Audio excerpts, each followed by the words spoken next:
मराठी शब्दगंध सादर करीत आहे सत्यशोधक कॉम्रेड अण्णाभाऊ साठे यांच्या लेखणीतून साकार झालेल्या आग या कादंबरीचा भाग 8. चला तर ऐकूया आग या कादंबरीचा 8वा भाग. मुक्ता जी, आज 2 वर्ष झाली शीला दिसली नाही की तिची खुशालीही कळली नाही. अनंत दुःखित स्वरात म्हणाला, एकदा तिला पाहावं असं वाटू लागलं आहे. कालच तुम्ही राजापूरला गेला होता, मग तिला भेटला का नाही? मुक्तानं विचारलं. तेवढी हिंमतच झाली नाही. अनंत हसून म्हणाला, मी जीवाला भीत नाही, पण कुणी अपमान करील याची मला फार भीती वाटते. आनंदचं जीवन चाकोरी सोडत नव्हतं. तो कधी हसत होता तर मध्येच शीलाची आठवण झाली की गंभीर होत होता आणि रात्रीच्या रात्री लिहित बसत होता. मुक्ता त्याच्या सेवेला उभी होती. ती त्याचा प्रत्येक शब्द झेलीत होती. त्यानं सुखी राहावं यासाठी ती शिकस्त करीत होती. त्यानं घर सोडून कुठं जाऊ नये यासाठी ती जीवाचं रान करीत होती. परंतु अचानक उठून अनंत कुठंतरी जात होता नि 8-15 दिवसांनी परत येत होता. त्याचं जीवन महापुरासारखं धावत होतं आणि मुक्ता त्याला बांध घालीत होती, पण तिला यश येत नव्हतं. तिनं विचारलं, मग तुमचं म्हणणं काय आहे? मुक्ता शीलाला एकदा पाहावी एवढंच माझं म्हणणं आहे. अनंत कळवळून बोलला. मग त्यासाठी काय करूया? मुक्तानं विचारलं. मी राजापुरात जाऊन राहणार आहे. अनंत म्हणाला, आता तू येणार की नाही ते सांग. आता जिकडं तुम्ही जाल तिकडं मी येणार आहे. आता मला टाकून तुम्ही कुठेही जायचं नाही, मुक्ता बोलली. मग राजापूरला जायची तयारी कर.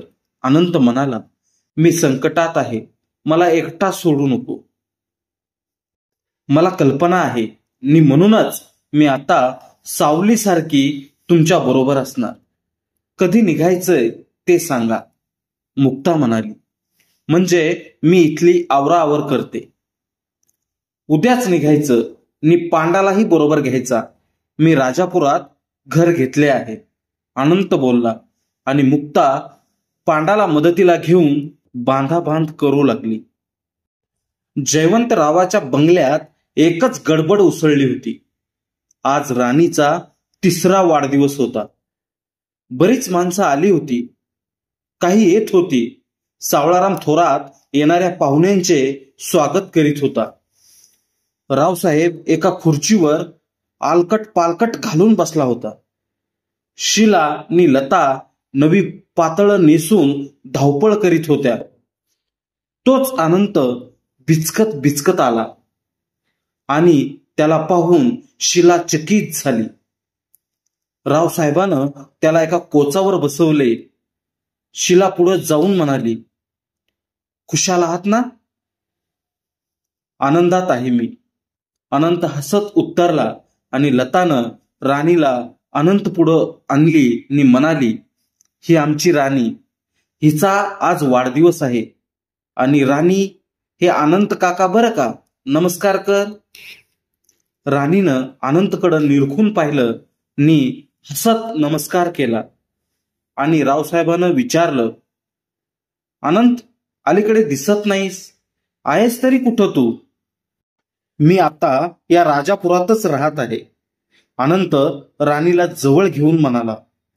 इथं भीमसेन चौकात सीता निवास नावाचा मी बंगला घेतला आहे. असं रावसाहेब आश्चर्यानं म्हणाला. आणि कोण कोण राहतं तिथं? मी, मुक्ता नि पांडा, अनंत उत्तरला. आणि राणीला खाली ठेवून उठला. निघाला? थांबा ना, जेवून जा, शीला घाबरून बोलली. मी जात नाही, आज राणीचा वाढदिवस आहे, तेव्हा मी आत्ता येतो, असं म्हणून अनंत बाजारात जाऊन राणीसाठी सर्व दागिने घेऊन परत आला. ते दागिने आणि चॉकलेटचे पाकिट राणीला देऊन तो पुन्हा रावसाहेबांशी बोलत बसला. शिला आज कितीतरी दिवसानं त्याला पाहत होती. त्याचा तो उदास चेहरा आणि गालावरचं हास्य पाहून तिचं काळीज तुटत होतं. तिनं डोळे विस्फारून हसत विचारले, इथं किती दिवस राहणार आहात? तसं नक्की काहीच ठरलेलं नाहीये, परंतु पुष्कळ दिवस मी राजापुरात तळ देणार आहे. अनंत समोर पाहत बोलला. शिलाकडे पाहायचं त्याला धैर्यच होत नव्हतं. मग एकदा आमच्याही घरी या ना, शिला अर्जवी स्वरात बोलली. अवश्य येईल, अनंत उत्तरला. संध्याकाळी जेवण झाली. अनंत राणीला जवळ घेऊन तिचा निरोप घेतला आणि त्या दिवसांपासून 1-2 दिवसानं अनंत लताकडे जात होता आणि दरवेळी तो राणीसाठी खाऊन येत होता. चॉकलेट राणीला फार आवडत असे. अनंत प्रत्येक वेळी तिला चॉकलेटचे पाकिट त्यामुळे घेऊन जात होता. त्या दोघांची चांगलीच गट्टी जमली होती. अनंत आला की राणी आनंदानं नाचत होती. तिची भलतीच धांदल उडे नि ती लताला म्हणे, आई, अगं आनंद काका आले, चहा कर. आणि शिलाही नियमानं लताकडे येत होती. अनंत आला की ती हर्षभरीत होत होती. त्याला चहा देऊन त्याच्याशी बोलत बसत होती. ती आली की अनंतला बरं वाटत होतं. त्याचा तो दिवस आनंदात जात होता. परंतु शिलाचं ते लताकडे रोजचं जाणं मोहनरावाला पसंत नव्हतं. तो मनातल्या मनात चरफडत होता. जेव्हा तेव्हा पाहावं शिला घरी नसे आणि मोहनची आई गेली आहे बाबा बहिणीकडे असं कुरकुरे आणि मग मोहनचे डोके फिरे आणि तो शिला शिला करू लागे. एके दिवशी मोहनराव घरी आला आणि शिला घरी नाही हे समजताच त्याचं डोकं फिरलं. तो सरळ लताकडे गेला. तिथं शिला अनंतशी बोलत होती.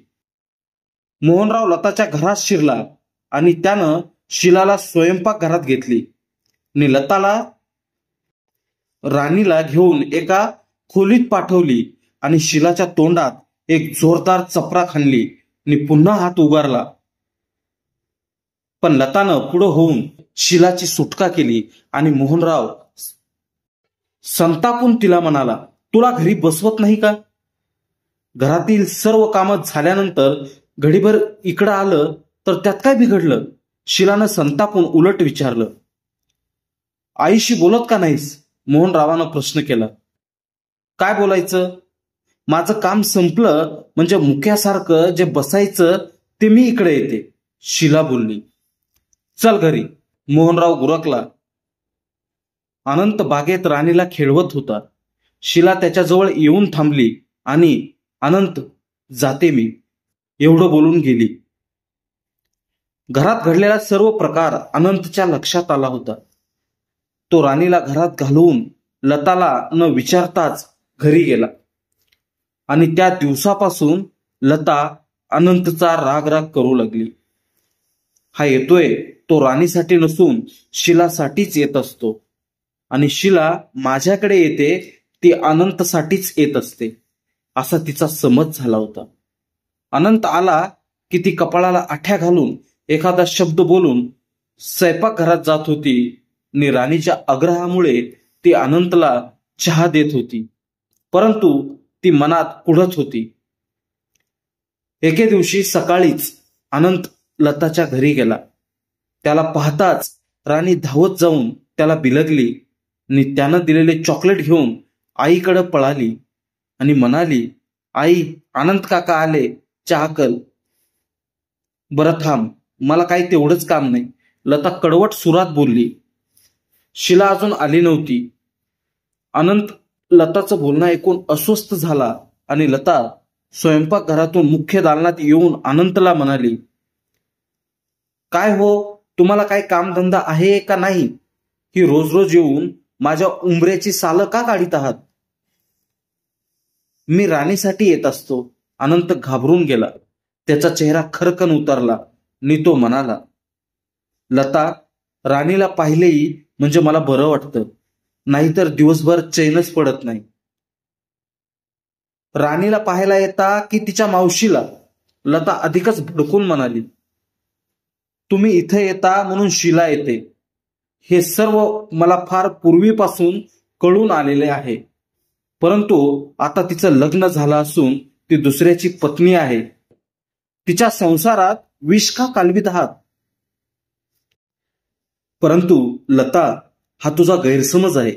अनंत काकुळतीला येऊन म्हणाला, मला या जगात कुणीही नाही. मी तुम्हा सर्वांना आपली जिव्हाळ्याची माणसं समजून येतो. काही एक गरज नाही. लता म्हणाली, परत येऊ नका. राणी जवळच उभी होती. लताचा संतापलेला चेहरा पाहून ती भेदरली होती. परत येऊ नका या लताच्या शब्दांनी अनंतचं हृदय उद्ध्वस्त झालं. आता इथून पुढं आपणाला या घरी येता येणार नाही आणि शीला आणि राणी दिसणार नाही. या विचारानंच त्याच्या काळजाच्या ठिकऱ्या झाल्या आणि तो लहान मुलाप्रमाणे रडू लागला. तो चटकन उठला. त्यानं राणीच्या हाताचा मुका घेतला आणि आता परत येणार नाही असं म्हणून तो घराबाहेर पडला आणि फाटकातच पुढून शीला आली. अनंत रडत असलेला पाहून ती घाबरली. म्हणाली, अनंत, काय प्रकार आहे? काय झालं? लतानं मला हाकलून लावलं. अनंत डोळे पुसून म्हणाला आणि परत येऊ नको अशी ताकीद दिली. परंतु कशासाठी? शीलानं संतापून विचारलं आणि तिच्या हाती मोगऱ्याची फुलं देऊन अनंत म्हणाला, कशासाठी ते तूच स्वतःला विचार. आणि तो तसाच पुढे चालू लागला. शीला घरात जाताच राणी रडवा चेहरा करून म्हणाली, मावशी, मावशी, आईने की नाही अनंत काकाला लागावली. परत येऊ नको बोलली. मग अनंत काका रडत गेले. लता, काय झालं? तू अनंतला कशासाठी हाकलून दिलेस? शीलानं विचारलं. मी केले ते बरोबर केले आहे, लता म्हणाली. त्याचा आणि आमचा संबंधच काय? आणि त्यानं रोज रोज काय यावं? अगं मग त्यात बिघडलं काय? शीला वैतागून म्हणाली. घडीभर येऊन राणीला पाहून ते जात होते एवढंच ना. राणीला नव्हे, राणीच्या मावशीला. लता दहाक सुरात म्हणाली. मला सर्व काही माहीत आहे आणि त्याच्या इथे येण्यामुळे जो तुझा छळ चालला आहे तो मला पुढे बंद करायचा आहे. म्हणून तो आनंदचा अपमान केलास? शीलाही आवाज चढवून म्हणाली. मग आता हेही लक्षात ठेव की मीही या जन्मात कधी या घराचं तोंड पाहणार नाही आणि तूही माझी विचारपूस करू नको.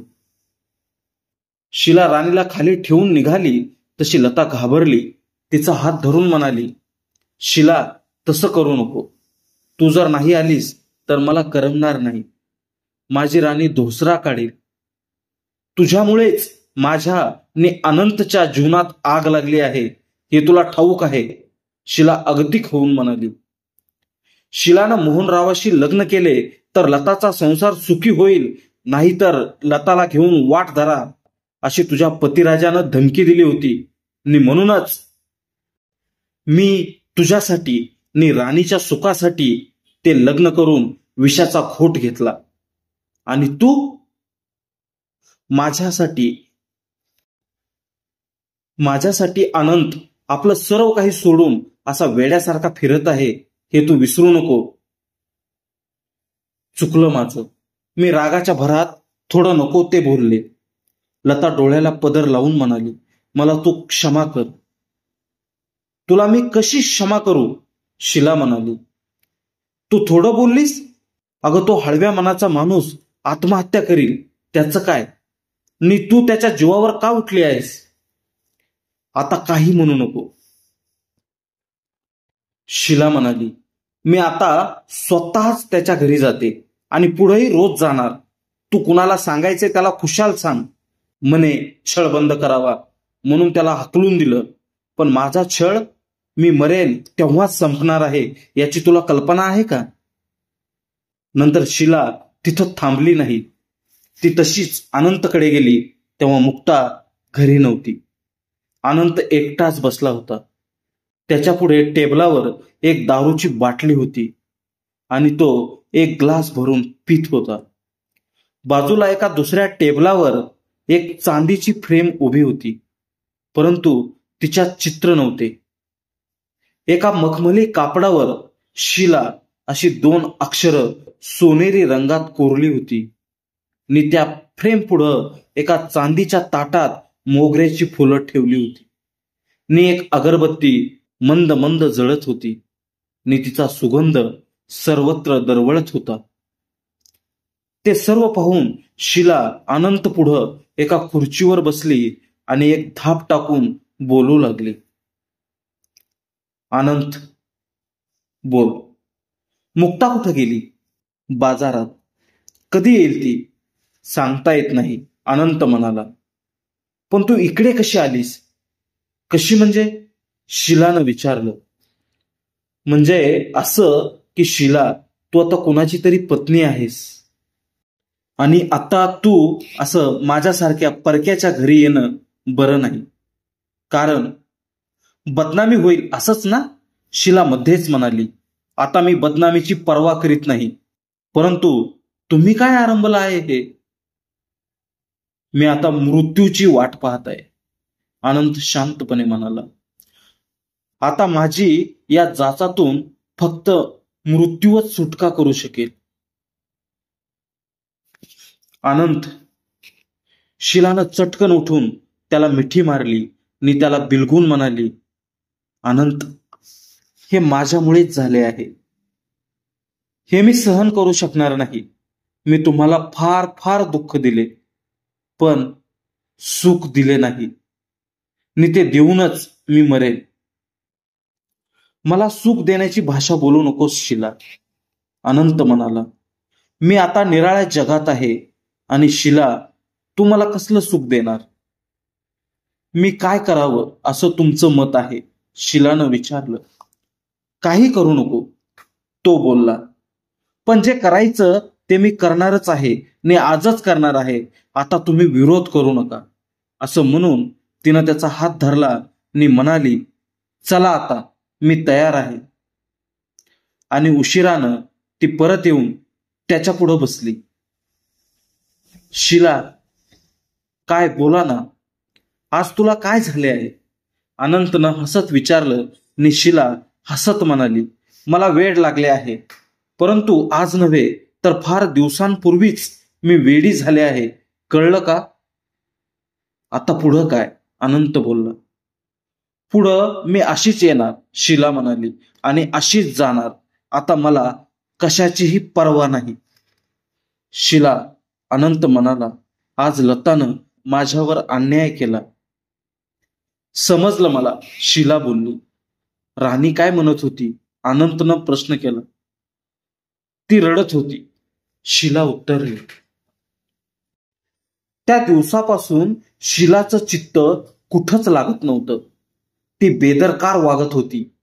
वेळ मिळताच ती गपकन अनंतकडे जात होती आणि नंतर ती लताकडे जाऊन बसत होती. आणि शिलाच्या या वागण्यामुळे मोहनराव अधिकच भडकत होता. तो शिलाच्या मागावर होता. त्याला शिलाचा संशय येत होता. अनंतला करमत नव्हतं. राणीची आठवण झाली की तो बेचैन होत होता आणि चॉकलेटचं पाकिट घेऊन लताच्या बंगल्याकडे जात होता. एके दिवशी सकाळीच अनंत लताबाईच्या घराकडे गेला आणि फाटकात थांबून त्यानं आत पाहिलं. बागेत राणी एकटीच खेळत होती. अनंतला पाहून तिला आनंद झाला आणि ती धावतच त्याच्याकडे गेली. त्यानं तिला चॉकलेट देऊन तिच्या हाताचा पापा घेतला. अनंत काका, चला ना घालात, राणी बोलली. अनंत म्हणाला, नको, तुझी आई रागवते माझ्यावर. खरंच ना, राणीनं जीभ चावली आणि म्हणाली, काका, तुम्ही रात्री आई झोपली की मग येत जा. परंतु राणी, दार बंद असणार ना, अनंत म्हणाला. मग मी कसा येणार? मी दार उघडं ठेवते, राणी दबक्या आवाजात म्हणाली. हळूच या आणि आईला दिसू नका. बरं येईल, असं म्हणून तो घरी गेला आणि त्या दिवसापासून दररोज त्या फाटकात जाऊन राणीला चॉकलेट देऊ लागला. आणि राणी घरात असली तर तो चॉकलेटचं पाकिट गुमान खिडकीत ठेवून जात होता. दुपारचं ऊन मी म्हणत होतं. सूर्य डोकीवर उभा राहून आपल्या सर्व कळानिशी तापत होता. वातावरण तंग नितृप्त झाले होते. शिला अनंतकडे निघाली होती. मोहनराव सकाळीच काही खास कामासाठी दिल्लीस गेला होता. त्यामुळे ती आज मोकळी झाली होती आणि फक्त अनंतला भेटायचं हा एकच विचार करीत ती पळत होती. शिलानं दार ठोठावलं आणि मुक्तानं दार उघडलं. तोंडावरचा घाम पुसून शिलानं विचारलं, अनंत? ते बाहेर गेले आहेत, आता येतील. मुक्ता शिलाचा हात धरून म्हणाली. चल बस की, एवढी घाई का? शिला घरात जाऊन एका खुर्चीवर बसली. म्हणाली, मुक्ता, अशी माझ्यासमोर बस. बरं बोल. मुक्ता पुढं बसली. अलीकडे आनंदचं काय चालू आहे? शिलानं विचारलं. आता मी कसं सांगू? मुक्ता खिन्न सुरात म्हणाली. ते वेळेवर जेवत नाहीत, त्यांना झोप लागत नाही आणि तुझी आणि राणीची आठवण काढत बसतात.